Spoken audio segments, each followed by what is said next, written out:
noches, bienvenidos al banquillo. Les saludamos como de costumbre a través de TSI.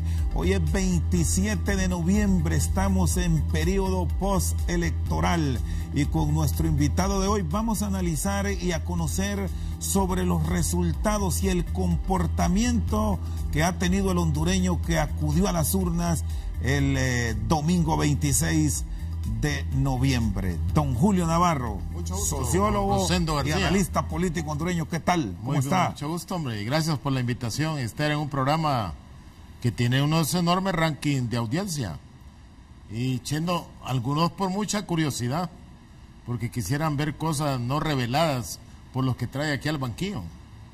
¿Cómo está ese cuerpo? Ha sido una faena larga para usted. Lo vimos en la transmisión de la corporación en TSI, con proyecciones, con análisis.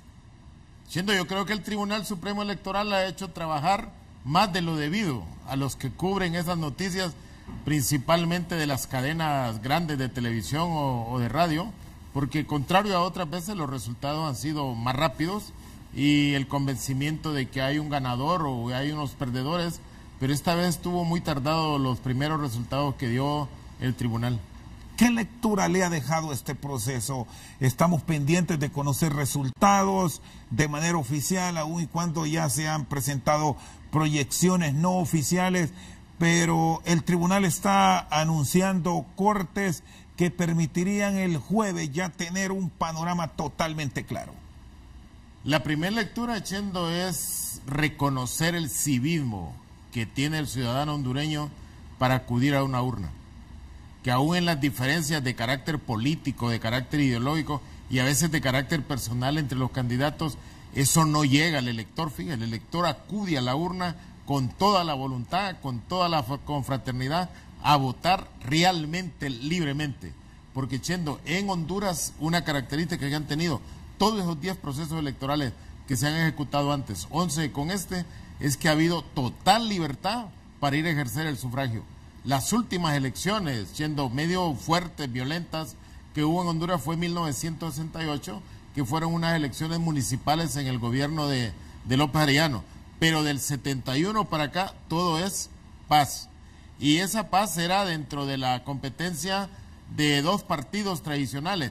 Pero ahora que se han agregado 8 partidos más, se sigue manteniendo la confraternidad electoral en el elector hondureño, y eso yo creo que los hondureños debemos de enorgullecerse, Chendo.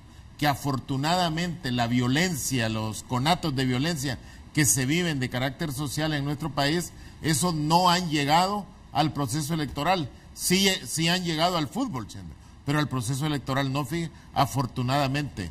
Y yo creo que esa es una lección muy importante para nosotros. Y la otra es que a mí me parece que en este proceso electoral fueron unas campañas muy coloridas de los 3 partidos más importantes que participaron en las elecciones. Y además, la otra cuestión que uno vio en estas elecciones era enorme participación de jóvenes y de mujeres.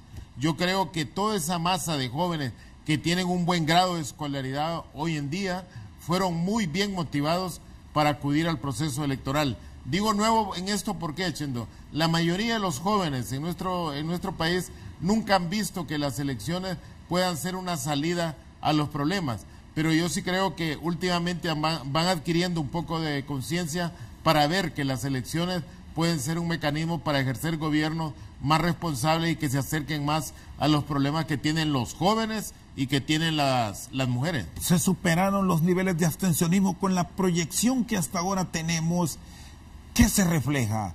¿Fue el hondureño a la urna o vamos a mantener los porcentajes un poco arriba del 60% que tuvo el proceso del 2013?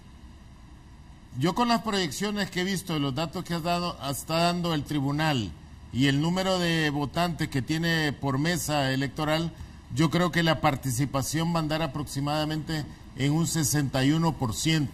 O sea, un 39, un 38% de abstención, que es un buen dato, Chendo. Un buen dato si tomamos en cuenta que en ese censo electoral hay aproximadamente, dicen los estudiosos, 1 millón de hondureños que no están en el país. Sobre esto de la abstención, que hemos hecho mucha teoría en Honduras, a veces como para descalificar los procesos electorales, en Honduras, Chendo, realmente al hondureño le encanta ir a las elecciones y les encanta más ir a los que tienen de 30 años para arriba. Pero yo te decía, ya en este proceso se han incorporado una buena cantidad de jóvenes. Ese síntoma de la incorporación de los jóvenes va a ayudar a que los próximos procesos electorales sean más participativos. Chendo, en estas elecciones iba 1.922.000 electores menores de 30 años. O sea, población joven que tiene otro grado de escolaridad. Dentro de esos jóvenes que están ahí en el censo, uno encuentra que hay aproximadamente 470.000 jóvenes que tienen grados universitarios, o sea, carreras universitarias. Ya son electores con mucho más pensamiento. Claro, son electores con mucho más pensamiento, mucho más exigentes, mucho más difícil de atraerlos a la urna en base a tradiciones familiares o a compromisos familiares, aquello que dice uno, no voto por tal partido porque se va a agrietar la tumba de mi papá, etcétera. No, pierden el arraigo estos electores. Sin duda han perdido el arraigo familiar que han tenido, porque la misma familia en Honduras, Chendo, dejó de socializar políticamente. Tú recuerdas que siempre se ha dicho en nuestro país de que los partidos políticos nunca han tenido escuelas de capacitación. El papel de capacitación en la sociedad hondureña a nivel del Partido Liberal y Partido Nacional lo desarrollaba la familia. Cuando uno desde pequeño comenzaba a escuchar, en la familia no ha habido nadie que sea de tal partido, en la familia aquí, y eso usted lo comenzaba a escuchar. En el fondo era un proceso de socialización. Y la mayor parte de este elector que se empadronó y que estaba habilitado para estar en la urna, ¿es a nivel de la ciudad o es el voto del interior que hoy nos abre una brecha para pensar y tener a la población pendiente, considerando el reclamo que tiene el Partido Nacional ahora mismo en una lucha con la alianza opositora? Claro, mira, la participación de los jóvenes es horizontal. O sea, aquí uno no puede establecer que hay mayor participación a nivel urbano y a nivel rural. Y es más horizontal por un elemento hoy gravitante entre la población joven, que son las redes sociales. Hoy el uso de las redes sociales está hasta de nivel rural como a nivel urbano. Naturalmente, el que participa a nivel urbano, por las condiciones de mercado, del pago de todo eso, tiene mayor facilidad para poderse comunicar. Pero en el caso de los resultados, Chendo, hay otro problema cuando los jóvenes se incorporan masivamente. Es una variable que ningún partido político la puede controlar. ¿Para dónde va? ¿Para dónde va ese elector? Contrario anteriormente al voto duro o al voto partidario, que usted sabe, puede hacer encuestas y puede decidir qué grado de intención tiene que ir a la persona a votar. No, el joven, por lo general, se prepara para ir a votar cuando recibió un mensajito y le dice, nos miramos en tal lado. ¿Podemos considerar como voto oculto este? Sí, puede considerarse como voto oculto. Y ya que dijo eso, Chendo, del voto oculto, yo recuerdo la encuesta que presentó Ingeniería Gerencial, que a muchos están haciendo hasta chiste porque no cuadra con los datos que se miraron después. Pero cuando uno escuchó explicar el resultado de la encuesta en boca de urna, había un 30% de personas que no contestaron a la pregunta por quién votó. Ejerció el sufragio, pero no dijo por quién votó. Ese 30% no era margen de error en la encuesta, sino que era población que no estuvo dispuesta a decir por quién votaban. Primero podría decir uno que esa era población joven, pero no hay datos que nos digan realmente, a excepción de Ingeniería Gerencial debe tener, que nos puedan precisar en qué estrato etario está esa población que contestó o se llamó a silencio. Influyó la red social, ahora muy común en Honduras, el Facebook, el WhatsApp, que se utiliza en cantidades exageradas, en menor escala el Twitter, el Instagram. ¿Qué tanto movimiento generó para estas elecciones de ayer domingo? Chendo, yo veo que si uno hace una valoración sobre las redes sociales, no tuvieron mucho dinamismo, mucha influencia en motivar gente a votar. Porque mira, si uno ve los blogs de cada uno de los candidatos, incluso algunos partidos ni tenían, la mayoría de las veces las redes se utilizaron para descalificar, para confrontar y no para motivar a ir a votar. Yo creo que los partidos políticos deben haber aprendido en esta elección que la red social hay que más bien utilizarla para motivar al elector, y motivarlo no descalificando al adversario, sino motivándole el por qué tiene que elegirlo a él para votar, porque es la mejor opción o porque tiene el mejor programa de gobierno. Nosotros todavía no tenemos cultura, Chendo, aunque hay una buena cantidad de población con cultura informática, de saber utilizar las redes sociales para acciones buenas, para acciones positivas. Las redes están llenas de mucho prejuicio, a veces de mucho rencor, de mucho odio, de mucha motivación no positiva para motivar fundamentalmente a los jóvenes, que son los apasionados de las redes. Está con nosotros esta noche al banquillo el analista político Julio Navarro. Al retorno, sin rodeos, vamos a escuchar sus consideraciones. Es el momento para pensar en que partidos políticos considerados emergentes o minoritarios desaparezcan del escenario político de una vez por todas, revisando los resultados que han obtenido este domingo, donde apenas 3 institutos políticos lograron mostrar su músculo electoral. Ya regresamos.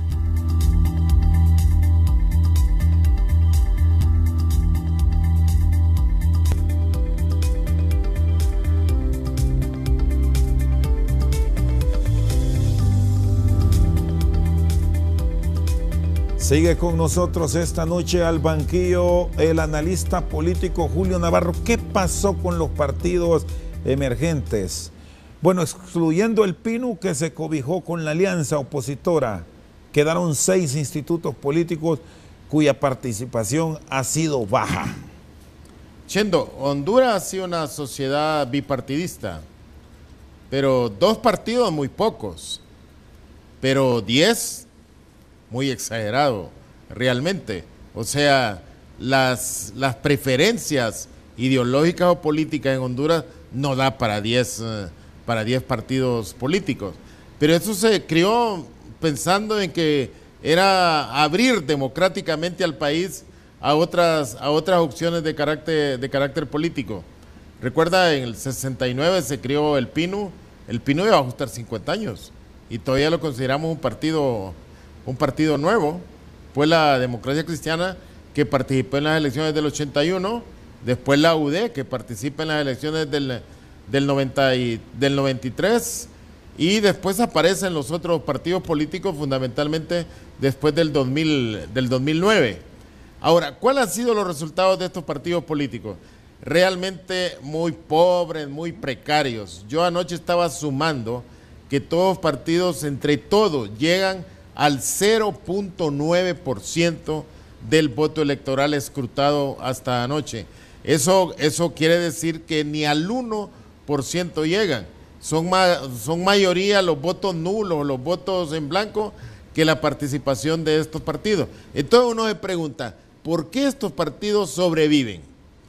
Sobreviven porque les sirven a los partidos grandes, fundamentalmente para gerenciar el acta electoral en la urna que les toca. El tráfico de credenciales. El tráfico de credenciales. Y también les sirve, pequeños, para tenerlos representando en el Tribunal Supremo Electoral o en los tribunales municipales. Hay que recordar el papel de la Democracia Cristiana que ha tenido en los últimos años, que tiene una cuota de poder importantísima en el tribunal, sin tener una representación de votos que le pueda garantizar ese cargo que tiene. ¿Cambia el panorama político de Honduras con los resultados que hasta ahora se están proyectando y la muestra que refleja que hay 3 institutos políticos fuertes y que a nivel del Congreso van a tener la representación que va a definir todo? Claro, Chendo, el cambio, la ruptura, el quiebre partidario en Honduras se da en las elecciones del 2013,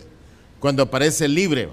O sea, Libre como compitiendo con los partidos grandes, pero también aparece Narrala.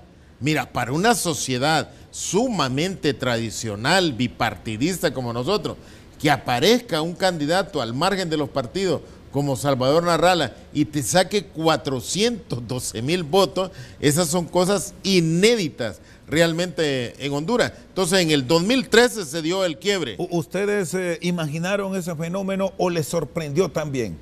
No, Narrala fue una sorpresa, realmente una sorpresa, porque no se creía que podía dar para tanto.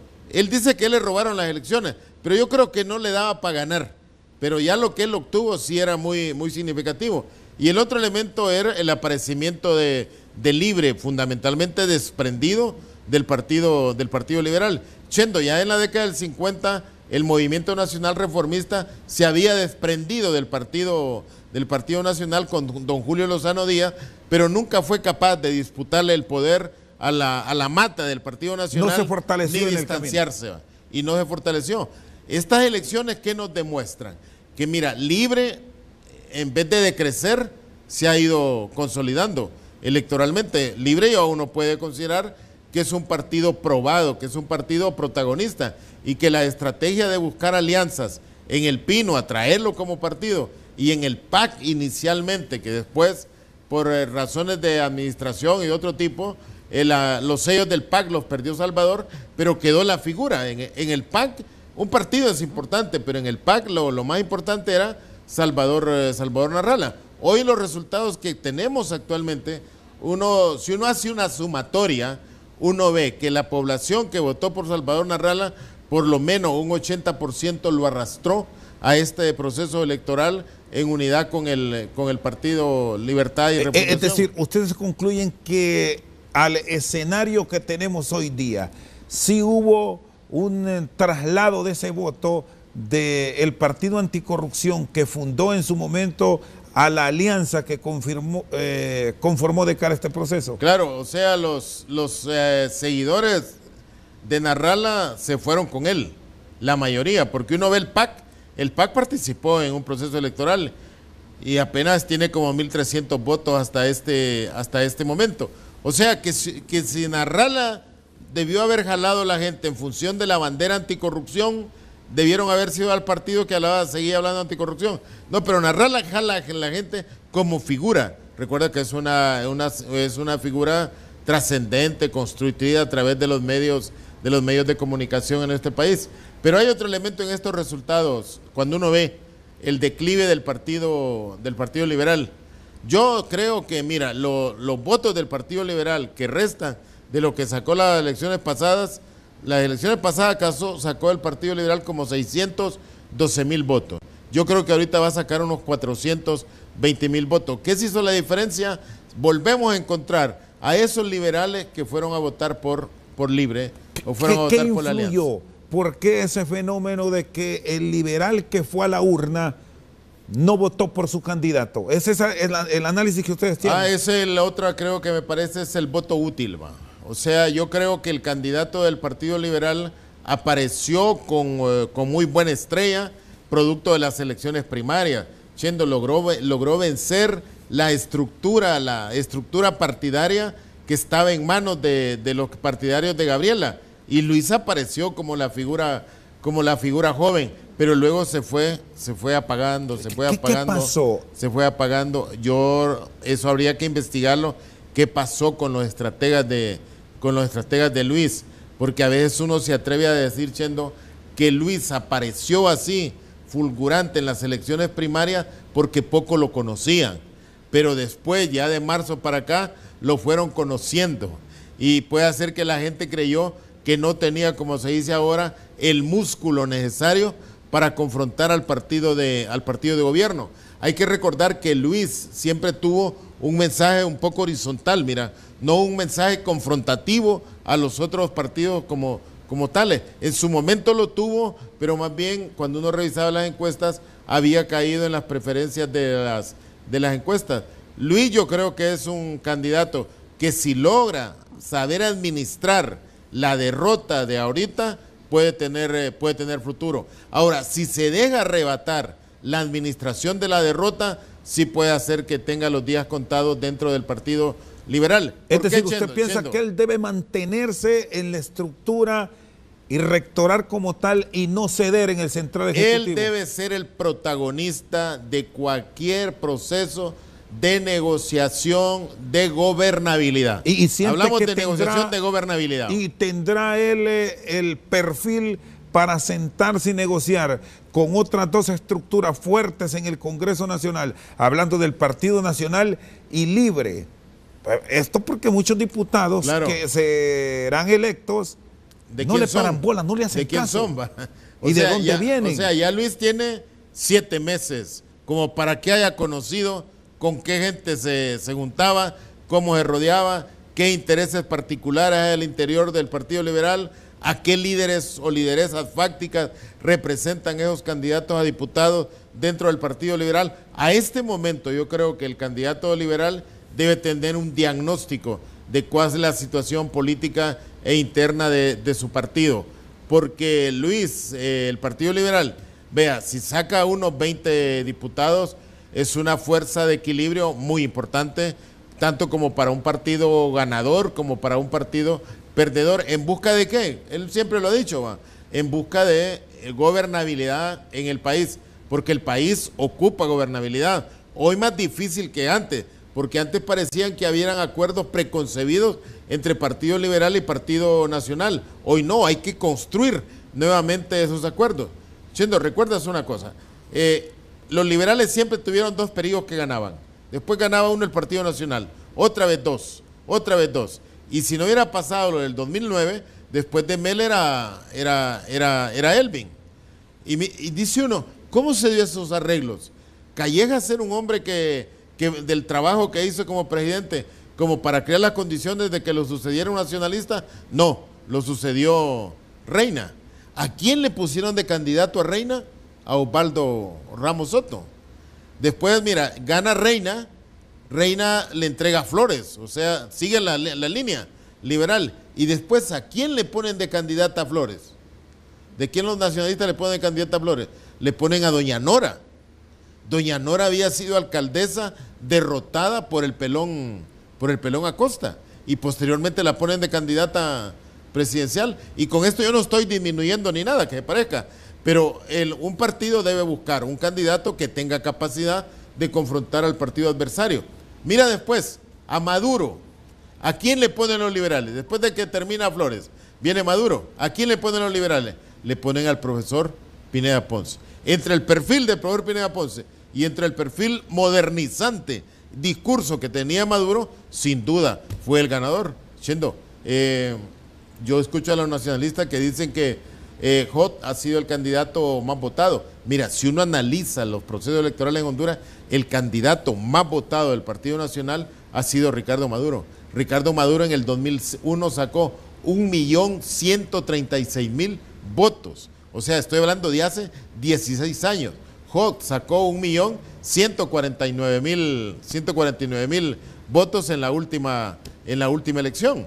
La participación de Maduro a nivel electoral es mucho más significativa que la que tuvo el último candidato del Partido Nacional. Y dentro de este marco que vivimos hoy, que nos llevará a negociaciones en el Congreso de la República, el Partido Liberal está como fiel de balanza. ¿Cuál es la conveniencia ahora como se encuentra el Partido Liberal con una situación que puede decidir la presidencia del Congreso? ¿Ir al Partido Libertad y Refundación con el PINU o buscar a los nacionalistas? Chendo, hay que estudiar ahorita si la alianza Partido Liberal, Partido Nacional en estos 4 años le pasó factura al partido. Yo sospecho que le pasó factura y que de eso fue víctima Luis Zelaya, porque él nada tiene que ver con los pactos que logró hacer el Partido Liberal con el Partido Nacional, cuando el Partido Liberal hace 4 años tenía la otra opción de pactar con el PAC y de pactar con Libre. No, prefirió pactar con el amigo tradicional que era el Partido Nacional. Tal como está apareciendo el Congreso Nacional ahorita, nuevamente va a haber que pactar entre los partidos políticos y va a depender del número de diputados que saque cada uno de los partidos y la distancia de entendimiento que haya entre un partido y otro. ¿Cuál es la distancia de entendimiento que puede haber entre la Alianza y el Partido Nacional en cualquier escenario? O el entendimiento que puede haber Partido Liberal, Alianza. Ya Partido Liberal, Partido Nacional, ya tenemos experiencia, pero el Partido Liberal querrá repetir una nueva alianza, Partido Nacional, que después le puedan cobrar sus electores, no creo yo que vayan a correr ese riesgo.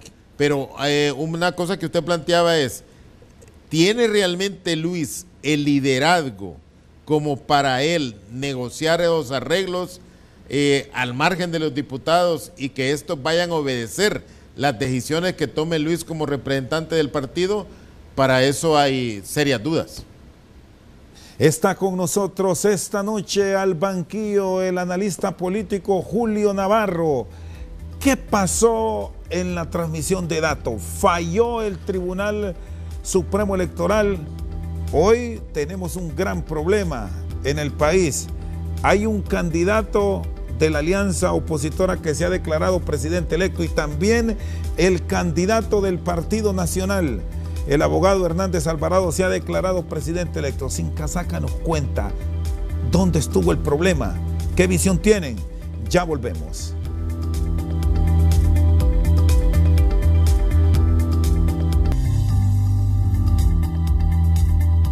Sigue con nosotros al banquillo el analista político Julio Navarro.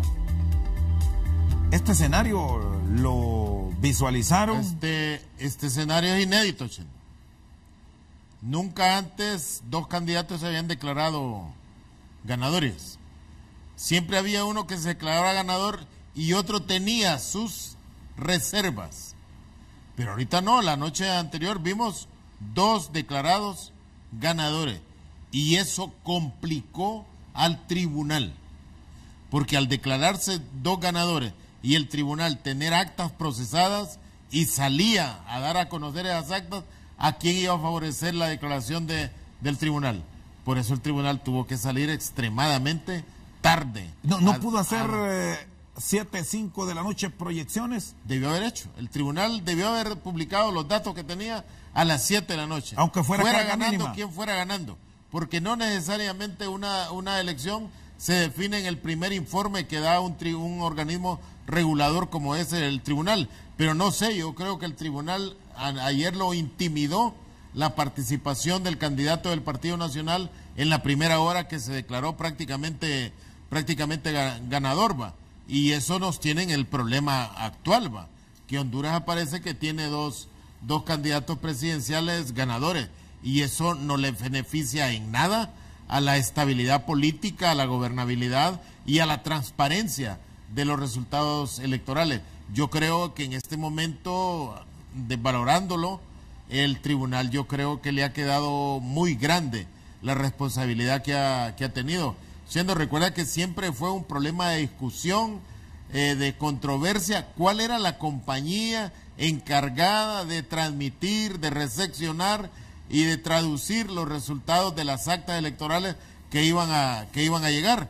Pero hasta el momento nos dicen que faltan 7,000 actas y que esas 7,000 actas hay que esperar tiempo para poderlas procesar. Cuando nos vendieron la idea de que cada acta iba a ser metida en el sistema y esa acta iba a ir a dar los resultados al tribunal y del tribunal iban a salir a todos los partidos políticos que estaban participando. Por ese mecanismo, el partido de la Alianza dio datos en la primera presentación que hizo el día de las elecciones y los otros partidos no dieron datos. O sea que el tribunal yo creo que debe de comenzar a hacer mejor su trabajo. ¿Y qué hacer ante el problema y mayúsculo, grave, delicado que se tiene? Porque hay un país que ya a estas alturas debería tener claro cómo quedó todo. ¿Cómo salir? ¿Cómo salir? Yo creo que aquí necesita un diálogo entre las partes y aquí se ocupa un mediador, ¿va? porque mire, el país no lo pueden dejar todo este fin de año con la incertidumbre de quién es realmente el presidente electo. Antes, Chendo, eso era fácil, porque los procesos los tutelaban los militares. La crisis de 1985, ¿quiénes la resolvieron? Los militares, la empresa privada y las organizaciones de trabajadores. Hoy los militares han perdido ese papel de tutelar los procesos democráticos. Los grupos empresariales, los grupos sindicales también prácticamente han desaparecido como grupos de presión. Entonces, ¿quién puede llamar a un entendimiento entre la Alianza y el Partido Nacional para lograr gobernabilidad en este país, en que realmente un partido reconozca que perdió las elecciones? ¿Hay actores? Pesa la figura del presidente que está en el proceso. Pues yo creo que así como van las cosas y la incertidumbre que hay en la sociedad, el peso del presidente puede ir más bien disminuyendo, porque por la tradición que hay en Honduras de que siempre el candidato perdedor, cuando dan los resultados, acepta la derrota, pues la acepta, y a este momento no. Y yo lo que veo, la reacción de la gente en las calles y todo, es que dan por hecho que el candidato que dijo el tribunal anoche que iba ganando el proceso electoral es el ganador, porque la diferencia que hay es muy significativa y la tendencia también, según los datos que hay, ha continuado. Chendo, en Honduras las tendencias son realmente crueles en todos los procesos electorales que hemos tenido. El que despunta encabezando un proceso electoral, no lo bajás, no lo quitas. ¿Recuerda usted Pepe Lobo? Pepe Lobo reclamaba: yo estoy ganando Tegucigalpa y no es posible, en Tegucigalpa tengo 20,000 votos de mayoría, pero la tendencia terminó que don Pepe Lobo aceptando los resultados electorales. ¿Hacia dónde vamos? Porque del lado del Partido Nacional, con el candidato, el abogado Hernández Alvarado, reclama y con la sumatoria argumenta que tiene un triunfo mínimo, pero lo tiene. No, yo creo que deberíamos de preocuparnos de que no vayamos a desencadenar una crisis. Mira, cuando uno escucha llamados por los medios, por las redes, de que dirigentes de los dos partidos y más de uno del otro llaman a sacar el músculo en las calles, Chendo, eso es confrontación. Le ayuda a este país una confrontación de otro tipo de carácter, ya no solo política que se pueda dar, porque está en controversia un resultado electoral que, según los datos que da el tribunal y la tendencia que hay, se sabe que, yo me atrevo a decir lo que dijo el tribunal, que Salvador Narrala es el ganador. ¿Qué pasó con las estructuras de el Partido Nacional que se mostraba fuerte? Esa es otra cosa interesante, mira, que hay que estudiarla. Por ejemplo, en el Partido Nacional ha tenido una característica en todos estos años: solo tiene un líder, solo tiene una persona, una figura fundamental, no hay más. Y el presidente cumplió su papel. El presidente salió a los medios a pedirle a la gente a su voto fundamentalmente, no a voto distinto, porque a todos les pedía voto partidario. Pidió el voto para sus diputados y para sus alcaldes, pero marginalmente lo pedía para él, porque el presidente siempre tuvo la idea de que este proceso electoral era un referéndum a su gestión, como él la contempla. El único nacionalista que pidió el voto públicamente para el presidente de la República a través de los medios fue Tito Asfura.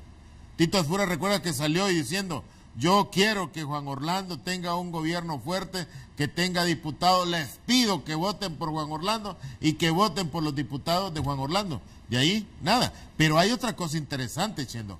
Los diputados no hicieron propaganda individual en los medios y la mayoría de ellos no son muy conocidos por el problema que ha habido en el país de que no hay gente que se dé a conocer en el Partido Nacional. Pero si uno evalúa, Chendo, les fue muy bien a los candidatos a diputados del Partido Nacional por los resultados que hay hasta ahorita. Les fue extremadamente bien.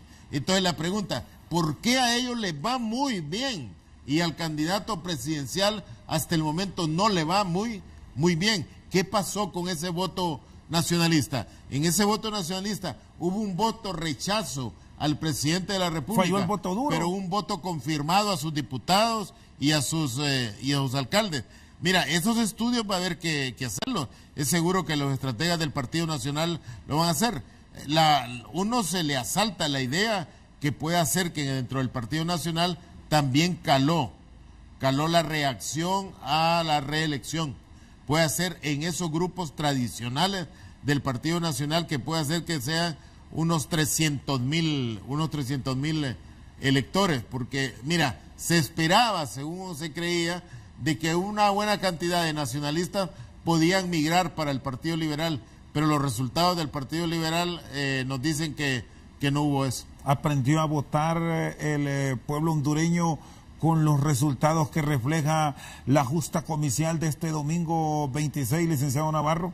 Chendo, nosotros tenemos una idea equivocada aquí, de que uno aprende a votar cuando vota picado, como le dicen, va, busco aquí, busco aquí, busco aquí. No, mira, un político vota por algún sentido de pertenencia con un partido o con una ideología.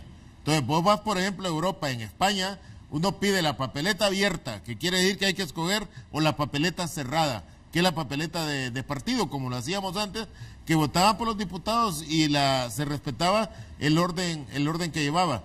Pero el hondureño, los datos que nos dan también, el hondureño sigue votando cruzado, que le llamamos. O sea, yo he visto algunas papeletas electorales y los nacionalistas aproximadamente en un 58-60% votaron en línea.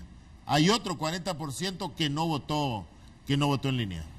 Pesó la figura mediática de Salvador en este comicio.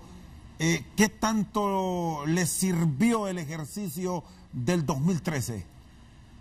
Sí, Salvador pesa mucho su figura porque es una persona que a los jóvenes les es muy potable y que lo ven como no comprometido con nadie, como no comprometido con el pasado o con las estructuras tradicionales de los partidos políticos.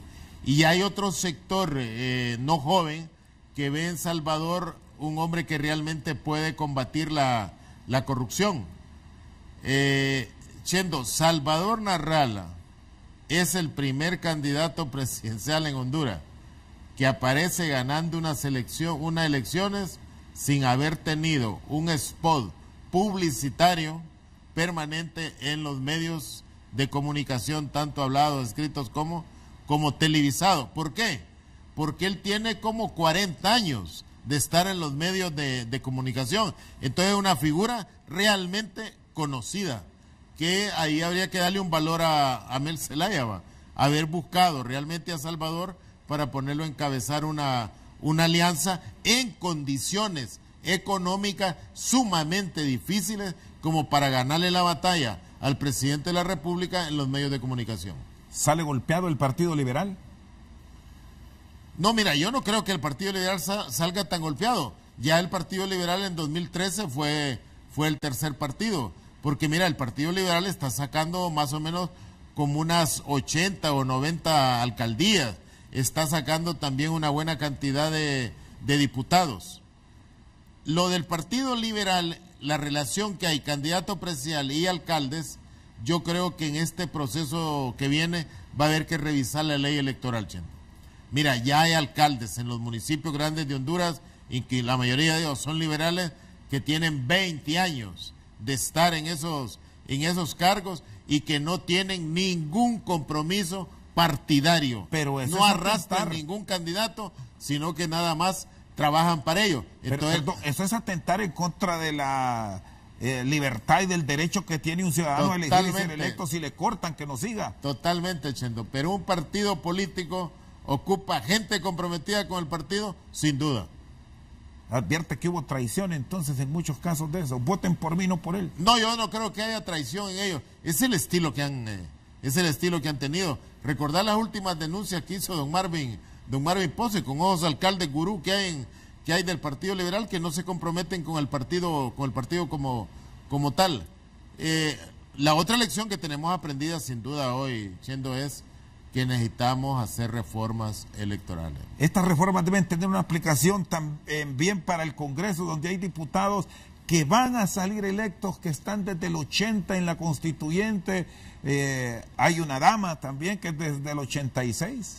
Yo creo que sí, yo creo que hay que regular eso porque hay una enorme cantidad de población joven que aspira a esos cargos, pero que comparativamente no tiene las condiciones económicas. Siendo hoy la mayoría de la población votante es joven. Mira, yo estaba viendo el registro nacional, el registro actual, Chendo, solo hay como 495,000 personas en ese registro que votaron en 1980. O sea, el resto, en 1980 votaron 1.200.000 electores, con un 19% de abstención. Pero mira, de ese 1.200.000 electores, no hay ni 500.000 en el censo actual. Los otros ya murieron.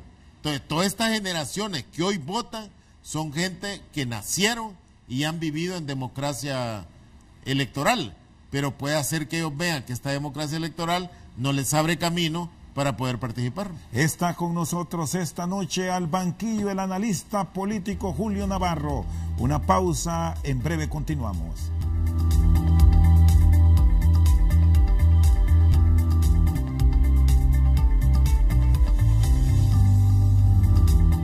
Sigue con nosotros al banquillo don Julio Navarro, analista político hondureño.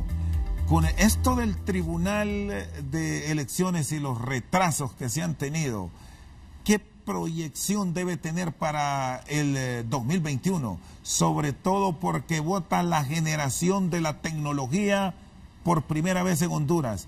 Los millennials, los que nacieron en el 2000. Chendo, en las próximas elecciones van a haber aproximadamente unos 350,000 milenios. O sea, que nacieron en este siglo, que no son del siglo pasado. Todavía esos no votaron, tienen 17 años, pero vienen. Esos tienen otra cultura, tienen otro grado de escolaridad, son la generación digital, que casi el Pepe lo usaba con un password para que el hermanito no se los tomara. Entonces, esa generación que viene tendrá tolerancia para aceptar que un tribunal con todos los medios tecnológicos a su alcance no pueda dar un resultado inmediatamente. Yo creo que el próximo proceso electoral tenemos que hacerlo a nivel electrónico o a nivel digital, como lo hacen en otros países, y no estar diciendo que que yo introduzca en el sistema un acta de Trujillo, tiene que mandármela, tiene que venir un carro a dejármela aquí, por favor. Debe implementarse ese voto electrónico, por lo menos como un ensayo. El voto electrónico, inicialmente me parece a mí en forma experimental, en unos 32 ciudades del país, y después en otro proceso electoral ir ampliando el margen de incorporación de electores para tener resultados realmente rápidos y tener la cultura, que eso la necesitamos, yendo de que cuando uno pierde, aceptar que perdió, como lo hizo brillantemente hoy el candidato presidencial del Partido Liberal. ¿Hacia dónde vamos con todo lo que está pasando? ¿Visualizaron ustedes, los analistas, lo que hoy pasa? ¿Revisaron las encuestas, no las que tuvimos ayer, sino todo el proceso de medición que durante los últimos meses se realizó a las principales figuras políticas que estaban en contienda? ¿Hacia qué vamos? A que hay que ser más prudentes de aquí para allá en un proceso electoral. No crearle ilusiones a la gente de que un partido está ganando por 22 puntos, por 18 puntos, etcétera, porque mira los resultados que tenemos a este momento, resultados apretados, y le vendimos una idea equivocada a las personas, y las personas fueron a votar pensando en esa idea, o se quedaron en la casa porque consideraron que no era necesario su voto para poder ganar. Esa lección los políticos la deben de entender, que ante gente con otro grado de escolaridad, usted no los va a volverlos a intimidar diciéndole que ya perdieron, porque puede hacer que a última hora decidan ir a votar y no a votar a favor de alguien, sino a votar en contra de alguien, como pareciera que los votos del Partido Liberal y los votos de la Alianza son votos en contra del partido de gobierno. Ese momento en el marco de las reformas que me dice deben plantearse, de pensar de una vez por todas en la desaparición de partidos políticos, que ya el tribunal lo hizo, pero la Corte dijo lo contrario. Claro, yo creo que la Corte debe dejar de estar judicializando la política. Aquí antes la política no se judicializaba, se resolvía en mesas de diálogo. En los últimos 4 años judicializamos la política y son los tribunales los que dicen esto y lo que dicen otro. Yo creo que eso debe totalmente independizarse, siendo debemos devolver transparente el Registro Nacional de las Personas, y debería ser el Registro Nacional de las Personas que así como a las personas le mandan una tarjeta de crédito a su casa y donde firma que la recibió, así debían de mandarle la tarjeta de identidad, independientemente de quién sea, porque yo creo que no podemos nosotros como Estado estar partidarizando o utilizando políticamente un documento que acredita a todo hondureño como tal. ¿Pesaron las propuestas de los aspirantes? ¿Hicieron reflexionar al elector, por lo menos al pensante que llegó a la urna? No, yo creo, mira, que en este proceso electoral no hubo realmente propuestas nuevas. El presidente decía que va a continuar lo que está haciendo, más de lo mismo. Y la alianza focalizó su campaña en decir que no iba a hacer lo que estaba haciendo el presidente. O sea, una campaña reactiva a lo que el presidente estaba haciendo, y no se creó espacio para poder obligar a todos estos candidatos a plantear realmente cosas que la sociedad necesita saber, como es el combatir la pobreza, el generar empleo para los jóvenes, y para los jóvenes que están preparados, que tienen títulos universitarios, que andan con su foldercito amarillo debajo del brazo, metiéndolo en cuantos lugares sea, para que le ofrezcan un trabajo a veces a un ingeniero mecánico, que le ofrezcan un trabajo de un call center, que para eso no estudió. La sociedad necesita la política para resolver problemas, y no la política nada más para traer a alguien a que me favorezca con un voto. ¿Pesó en el elector las amenazas, las advertencias que se hicieron, que había inseguridad en algunos sitios? Eso es la otra cosa que la gente no tomó en cuenta. La gente fue masivamente a votar a nivel rural y a nivel urbano. O sea que ya eso de que Caperucita Roja viene por acá, también yo creo que los políticos deben modernizarse, y obligados a modernizarse, porque hay una población electoral con otra visión de la que tenía hace 50 años. ¿Qué hacer, don Julio Navarro, ante la circunstancia que hoy vive Honduras? Ahora nos estamos despidiendo ya de Albanquillo. Hay 2 candidatos que se han declarado presidentes. Los líderes del país, ¿qué papel deben jugar para buscar la armonía en una nación que lo requiere y lo demanda? Pues yo creo que la nación demanda de que haya un candidato ganador nada más, y que el que perdió debe aceptar que perdió, pero la nación demanda también acuerdos de gobernabilidad de aquí para allá, acuerdos sobre cosas torales de nuestro país, que se necesita la participación interpartidaria a nivel del Congreso o a nivel de decisiones que necesita legitimar dentro de la sociedad. Ojalá que los líderes políticos a este momento estén reflexionando para que dentro de unas 3 horas puedan reunirse a buscar una agenda de soluciones. Don Julio Navarro, feliz gusto. noche, muy amable por habernos acompañado.